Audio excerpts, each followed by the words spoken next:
Good morning, members, and welcome to this meeting of Dumfries Common Good Subcommittee, which is being live streamed and recorded, and the recording will be made available on the Council website for public listening.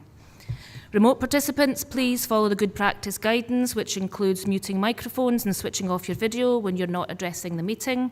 Right, speak in the Teams chat function when you want to contribute. If you're in the hall, you can do this on your iPad or your iPhone. Please don't repeat contributions already made by other members. No material should be posted in the chat function if it's intended as part of the discussion.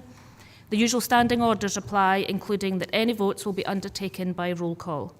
If any member has to leave the meeting, please either leave the Teams meeting for that period of time or write leave in the Teams chat function and then join when you rejoin the meeting so that we can keep track of whether the meeting is quorate.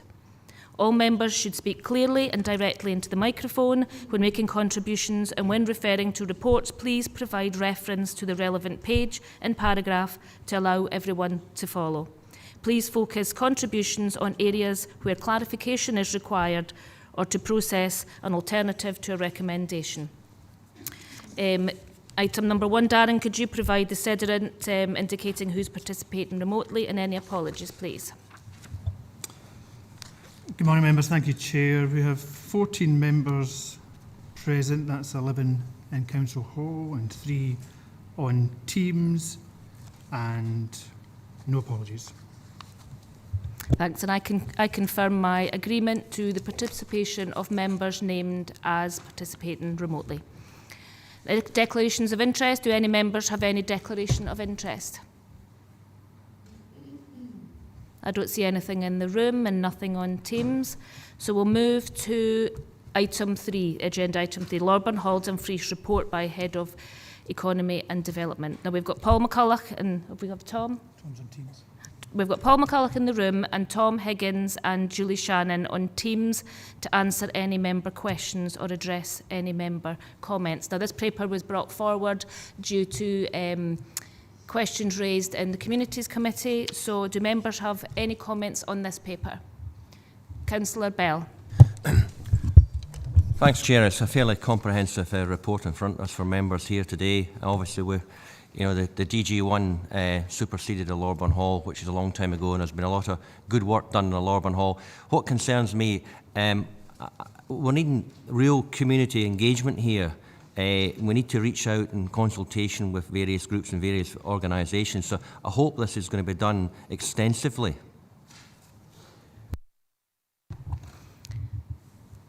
Paul, you need to answer that one. Yeah, thank you, Chair. So you'll see as part of the paper that we will undertake a full community consultation in line with the legislation, and that will last for a period of 8 weeks. And as we commence that community consultation, we'll certainly be making all the various parties aware that this consultation exercise has commenced. Thanks, Paul. You happy with that, Councillor Bell? Thanks, Chair. Before I let any other members in, can I just have some clarification, Paul? On recommendation 2.2, it says in 2013 that we agreed to progress the legal process to release Lorburn Hall from Common Good in order that it can be transferred to a community trust or company. Did that actually happen? Because if it did, why are we here? Because it wouldn't be Common Good. So did that actually progress? Thank you, Chair. So that process did not progress. My understanding is that the group disbanded, and as such, it wasn't able to be taken forward. That's great. Thanks, Paul. Is it Councillor Walters? I think my question was, why are we discussing this if we didn't have sight of this paper before the full 3 days? My understanding was that papers and reports should be published at the minimum 3 days before a meeting, and we didn't get this. We didn't get this until Monday evening, and the reason why I'm asking that, not because I'm just being awkward, is just because, as my colleague earlier on said about, it needs to be given time for people to consider what's being said here, and I can't see in the report what why it's been brought up so quickly. Thanks, Councillor Walters. Would that be you, Darren? Yeah, that's it. Thanks, Councillor Walters. It certainly was an emergency meeting, a special meeting called, and we attempted to bring the paper forwards on Monday, which I think we thought was the three days. However, in the sense of it was a short paper, and we were hoping that members did have the time to look at it. But I'm happy in a sense of to take, to note your point. So, So, my understanding is in the communities, when it went to communities, which was last week, it said this would be reviewed in the new year. And we're not in the new year, so can you explain to me what's changed to make it so urgent?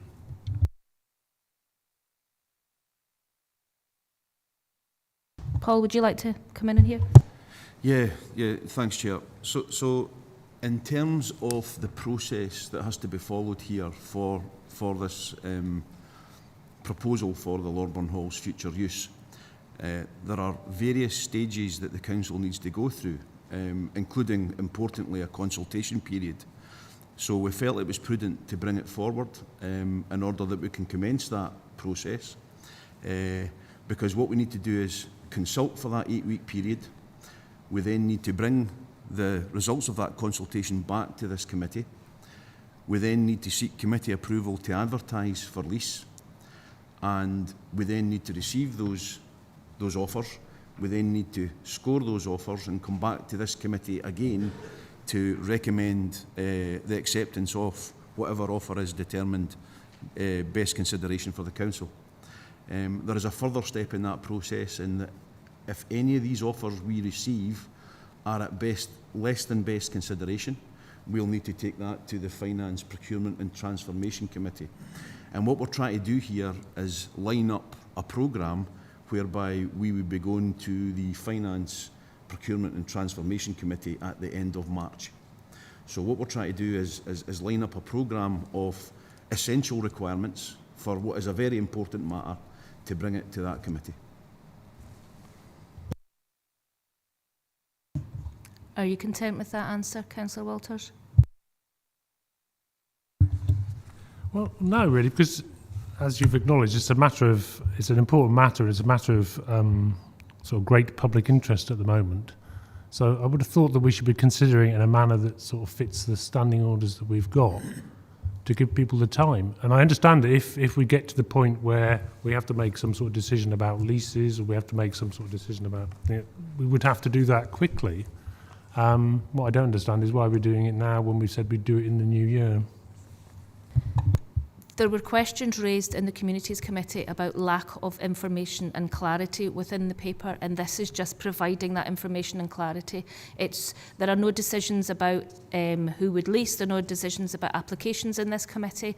This is just about clarification to the current situation with the Lorburn Hall and what members would like to do with that situation, and then it can be progressed and moved on. And I think we're minded not to halt the process as well. If we waited till January, then that's moving that process along. So we have applications or interested parties at the moment, and I think it was just trying to, at the best possible case, stop that from being halted and moving on. Am I correct, Paul? So, Councillor Hislop.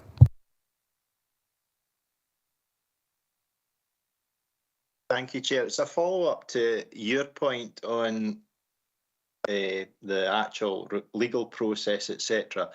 If this hasn't been enacted, and this is a common good building, when did the common good building agree to lease this at no consideration to the current occupants?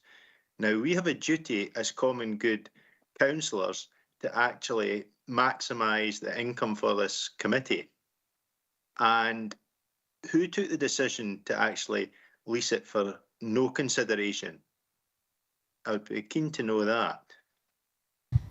Can I come in on that, Ivor, and ask, which current occupants do you mean? Do you mean the Electric Theatre Company, or are you meaning the Girl Guides? The Electric Theatre Company, because that was a decision not taken at this committee, but at area committee. And the delegation for common good is to the Common Good Committee.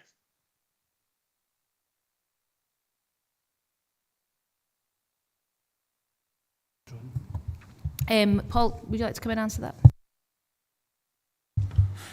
Yeah, so my understanding was that, yes, it was the area committee, but my understanding was that the sort of powers were delegated through to that area committee to take that decision. I think, just to give members clarity, what we're asking here, or what we're looking at here, is we're looking to sustain the long-term viability of the Lorburn Hall as an asset that is used for the good of the community. We have a situation at the moment where we have two organisations in the Lorburn Hall. We have the Girl Guides on a licence to occupy, and we also have the Electric Theatre Company on a licence to occupy. The difference with the proposal going forward is that this would be a long-term lease. And what that means is that we would alienate the property in terms of that legislation. Therefore, that's why we're having to go through the consultation period to bring that consultation back. And ultimately, we would have to apply to a sheriff. The legal definition of alienation in terms of a long-term lease, there is case law around that. And it's considered that a licence is not alienation, therefore we don't have to go through the process. However, because we're looking at long-term viability and lease, it is an alienation. So ultimately, we'd have to take this case to the sheriff. I hope that clarifies, Chair. Are you happy with that, Councillor Hislop? Well, therefore, if we alienate this building, what does the common good get out of it? Are we going to say that we're going to alienate it and there's nothing coming back to the common good? Paul? So, after we go through the consultation period, we'll come back and we'll seek members' approval to advertise the property for lease. It will then be for the respective organisations who are interested in the property to provide their lease offer. It will then be for this committee to determine what is best consideration in terms of that decision. So it will be for this committee to decide what offer of lease is recommended for approval. You okay, Ivor? So the money would come to the common good fund, not the council.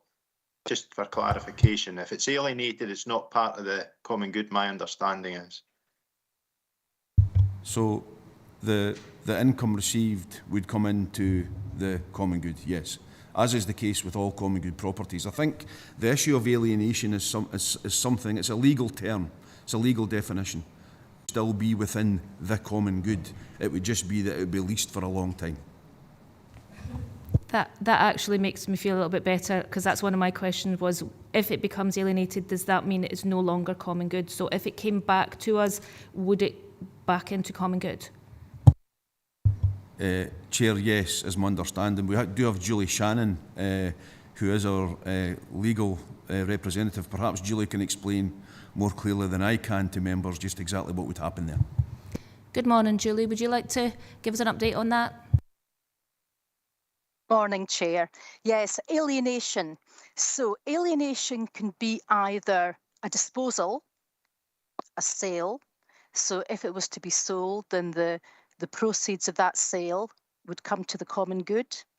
Or it can be a lease. In terms of sort of lease, you're generally talking, I think, about something of, say, several years or more for it to be an alienation. The case law, I mean, just in terms of legislation, case law, we've previously spoken to an advocate about this. And generally, I think to be on the safe side, if you're leasing for sort of, say, several years or several years plus, then it would be deemed to be an alienation. So the rental that you would get in terms of that lease would be income for the common good. So either way, Chair, the common good would be receiving the income. I hope that clarifies. Thank you, but it would still remain common good asset as well. It would still name, as a name, would be in common good. Yes, absolutely. If we leased it, then we would still be the owner. We would be the landlord, but we would also be the owner. So on that basis, yes, once the lease ended, the property would revert to the council. It would revert to the common good. Thank you for that clarity. Councillor Dorward. Thank you, Chair. Thank you. Quite a few of my questions have been answered, but I'm still a bit perplexed about the fact that, like my colleague, Councillor Walters, this meeting has been called as urgent. It is within the timescales, I think, of the current standing orders that were amended to take into account COVID, but I don't understand, we've not got COVID anymore, the urgency in that sense. 30 minutes to discuss a really complex case, I don't think is enough either, from my perspective, especially as the papers weren't actually available physically until today. So that's really challenging. However, that aside, in terms of 3.9, page 5, when it talks about alienation and inalienable common good, it's legalese, and it's something that I'm not familiar with, but I thank people for their contributions and discussing it. But I did look it up last night because I thought I better read these papers and have a look at it. And effectively, they can be up to 20 years, a lease like this, which is long term. And that's concerning for me if it stays in the common good fund and we are the landlords, because we will have responsibilities, I would imagine, as the landlord to keep the place in good physical condition. And also in terms of long-term leasing, a lot of that, again, custom and practice, and again, I may be wrong here, what I've read, is the lease, the rent is zero.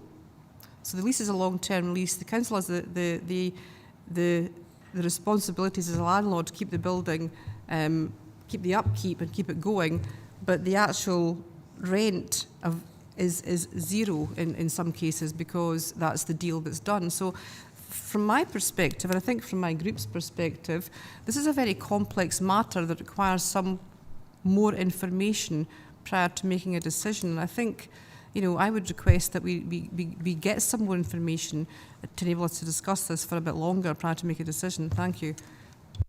Thank you, Councillor Dorward. But as you're aware, there's no decision being made on any lease or any application as yet, and I would expect if it's a long-term lease, it would have a repair and maintenance part of the lease.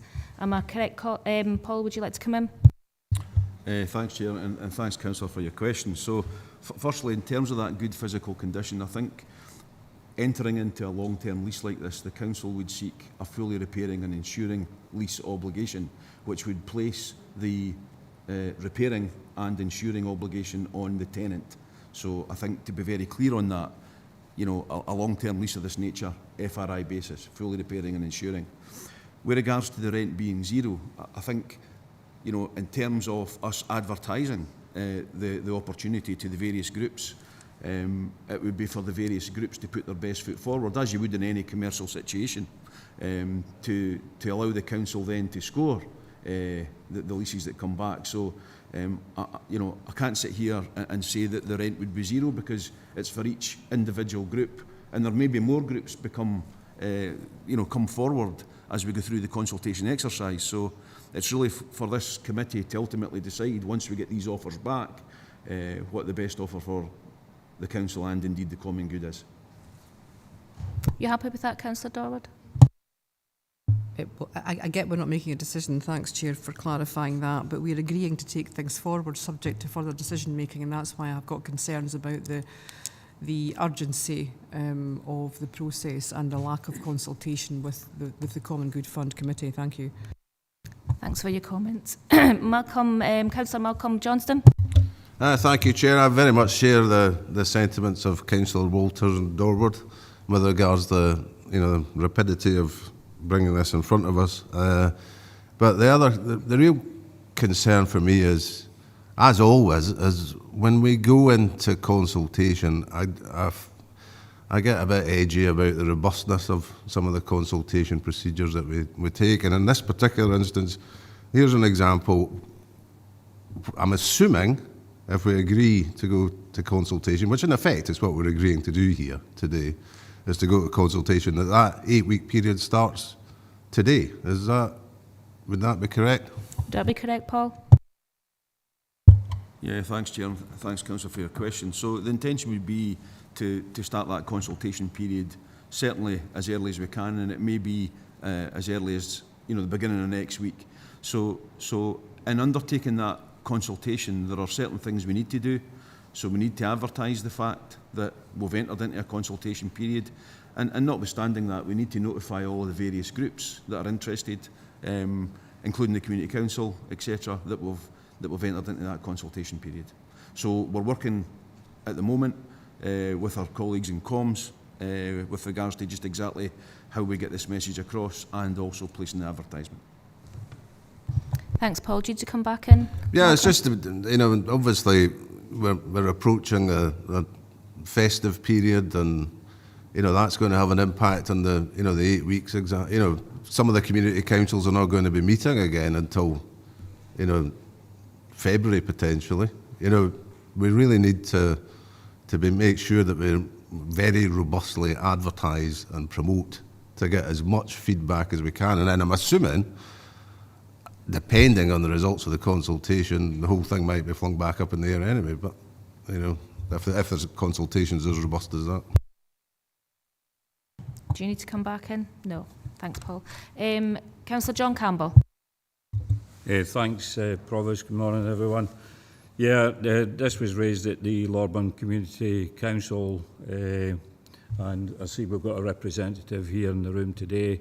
Yeah, it's a big worry for everybody in the town, and we need to try and do something with this particular building. It laying empty for a number of years until certain groups decided that they wanted to use it, including the council themselves. They used it on a number of occasions.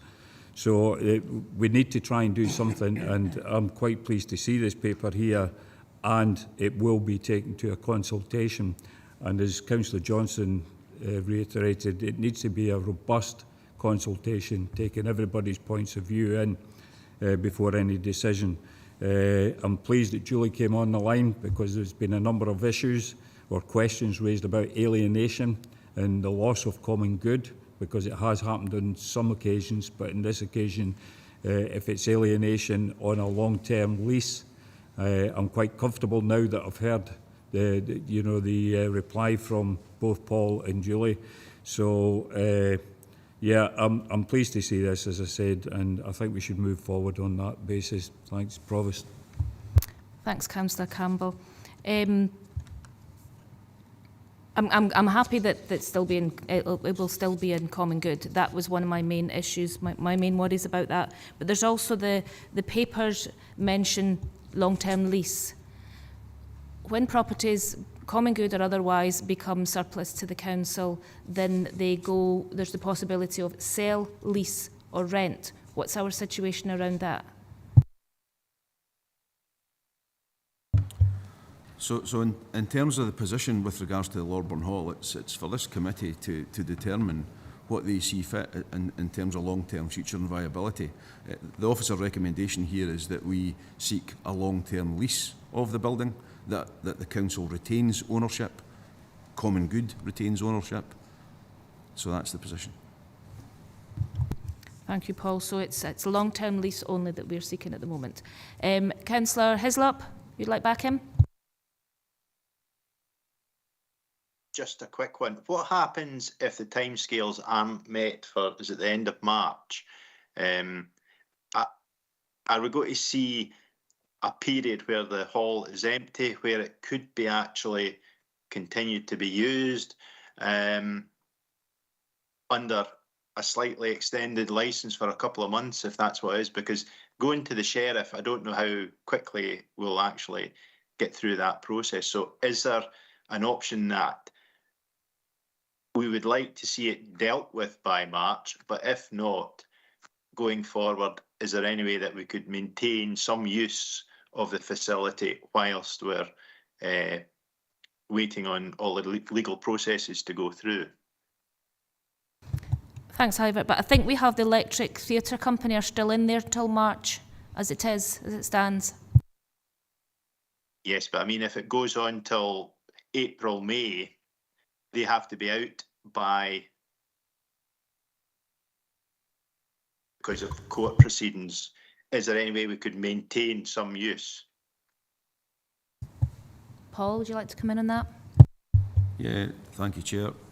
So the answer is yes to Councillor Hislop's question, and that's the decision we can take as we move forward. We have that licence to occupy. It has an end date. We could agree to extend that end date by a period should it be necessary or should the committee see fit. So would that come back to this committee here to agree that extension? Yes, it would. You happy with that, Ivor? Thumbs up. Councillor Campbell. Thanks for letting me back in, Provost. Just a quick one. It's just a point of clarification. The licence to occupy says in the report expires on the 31st of March. Now, I know my memory's not the same as it used to be as I get older, but I'm sure when it came to Nisty Committee, it was actually February, a date in February. I just wonder if Paul could clarify that for us, please. Clarity on that, Paul, please. Yeah, my understanding is that that was the decision that was taken. It was for a period of months, and by the time the legal process had went through, that's what extended the time frame. So it is the 31st of March. We've checked that. You happy with that? Yeah, that gives good clarity. So are members, any more questions? So are we happy to go to, or content, shall I say, to go to recommendations? Okay, to recommend. So can we, members are asked to 2.1 note that Dumfries and Galloway Leisure Complex Ad Hoc Subcommittee on the 21st of September 2007 stated that the Lorburn Hall will close when DG1 opens. Education, Social Work and Community Services had now declared the property surplus. 2.2, note that Dumfries Common Good Subcommittee on the 16th of September 2013 agreed to progress a community trust or company model for the future ownership and running of the Lorburn Hall, and agreed to progress the legal process to release Lorburn Hall from Common Good in order that it be transferred to a community trust or company. Can we perhaps have something in there saying that this was not progressed? So it's just clear that it's still within Common Good. Members happy with that extra adage? 2.3, note that the current licence agreement with Electric Theatre Workshop Limited expires in March 2023, at paragraph 3.3. 2.4, note that neither of the two interested parties referenced at paragraph 3.4 currently meet the requirements of a community transfer body to request an asset transfer. And 2.5, note that an update on this matter was provided at Communities Committee on the 6th of December 2022. And 2.6, agree, subject to the necessary community consultation period as identified in paragraph 3.10, to advertise the Lorburn Hall for lease, and that offers should include full details of proposals for the building, including lease length, along with investment proposals and an accompanying business plan. And 2.7, agree to receive further reports on this matter, both at the end of the consultation period and again once offers for the building have been received and evaluated. Members happy? So I have no other business closing meeting, so I thank you all for your contributions and thank you for coming at short notice. Thank you.